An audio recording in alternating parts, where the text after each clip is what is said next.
I wouldn't create a project just to create a project.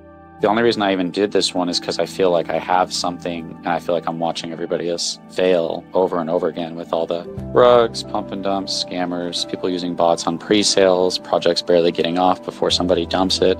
Even if there's not a bad actor dumping it, the whales will dump it. And so I kind of analyzed what the problem was and how to fix it, In the beginning of a project, that's when it gets its most growth. That's when the growth can be exponential and massive. As soon as you stunt that, it's very hard for the project to get that momentum again.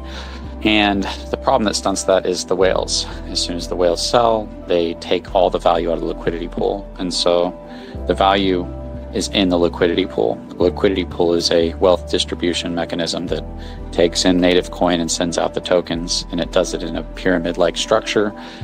And basically, the liquidity pool is the foundation for the project that rewards the people who do the most damage to the project. So whoever makes those biggest red candles, they won. You win for doing the most damage to the project, for doing the most damage to the sentiment of the project, for doing the most damage to the price. The biggest winners of a project are those who put the biggest red candles on it.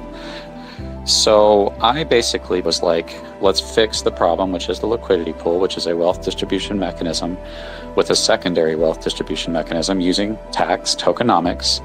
So just by collecting tokens on a buy and sell, you're able to collect it, and then you convert it to a stable coin so it doesn't lose its value. And then you don't give it out immediately, you give it out and you delay it in the future.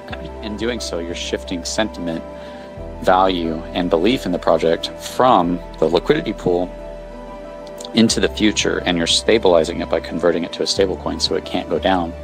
And so you give it to the people that stay. Basically what it comes down to is everybody's paying a tax into the future to keep the project alive, because you're shifting that value into the future.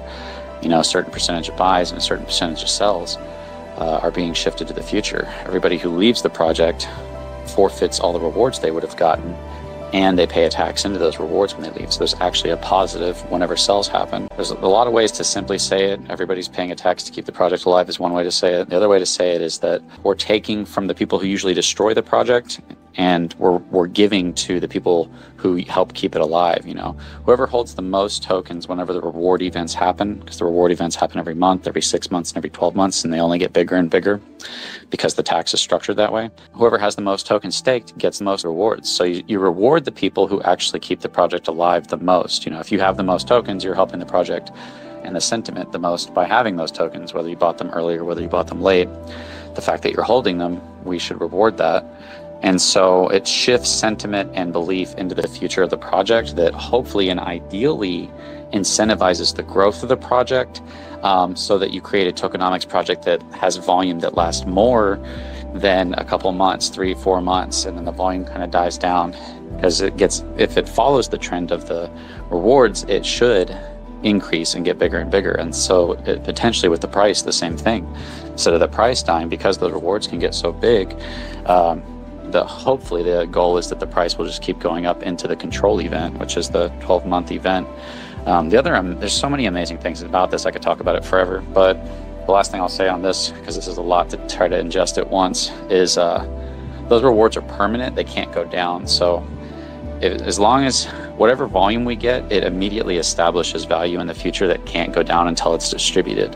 And the value in the future puts a natural demand on the liquidity pool, because of the value that it's in it, but it also puts a potential demand on the liquidity pool. So we're shifting a lot of sentiment to actually rewarding the holders, the people who actually keep the project alive, instead of rewarding the people who destroy the project. We're kind of aligning everybody's incentives with each other for the future growth of the project, which is really good as well. We're getting rid of most of the bad actors. Even if a bad actor comes in and tries to buy and sell, they have to pay those taxes. And we're rewarding an appreciating stablecoin, and that stablecoin, it's not just an appreciating one, but it's going to be a utility appreciating stablecoin. So it's a stablecoin that has multiple utilities that DeFi Mark has worked on that's going to help that value go. Say you get like 10 grand in rewards, and say that the value goes from $1 to $1.40. Well, now you have 14 grand in rewards. So stablecoins is amazing, but appreciating stablecoin is just like, the icing on top. It's amazing. That's the project. It's a control token. I'll send you the website.